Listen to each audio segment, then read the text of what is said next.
Every morning, Thomas took the same train to work. The worn-out carriages, the rush of commuters, the familiar faces, all routine. But that Tuesday morning, something felt different. There, sitting across from him, was a woman with strikingly familiar eyes. They didn't meet at first. She stared out the window, lost in thought, while he kept stealing glances, his curiosity building. There was something about her, a look in her face, an air of recognition. But it couldn't be. It had been over 20 years since he last saw her. He remembered their letters, the old school kind, with ink on paper carefully folded into envelopes. As children, they'd shared stories about their lives, their dreams, and their worlds. She had told him she was from Berlin, but their correspondence had faded when they both grew up and life moved on. The more Thomas sat there, the more the feeling gnawed at him. He couldn't shake it. Was this her? Could it be? The train jolted as it sped through the streets of Berlin, and he found himself staring at her again.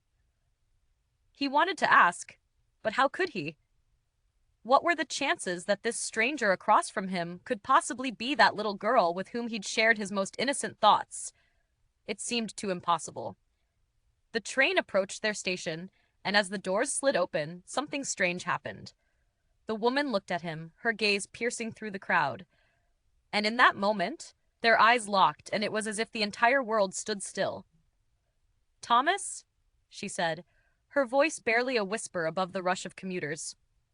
His heart skipped a beat.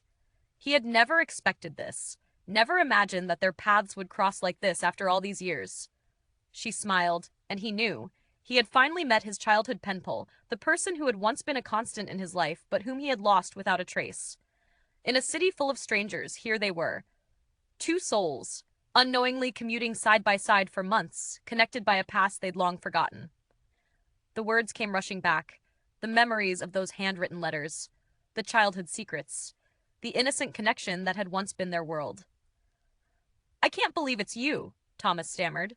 She laughed softly, a sound that echoed the joy of an old friendship rediscovered. "I knew it was you," she replied. "I've been waiting for this moment."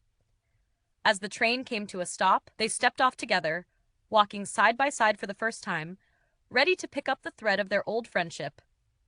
And maybe, just maybe, find something even more remarkable than the letters they had exchanged. If you enjoyed this story, please like, share, and subscribe to help the channel grow.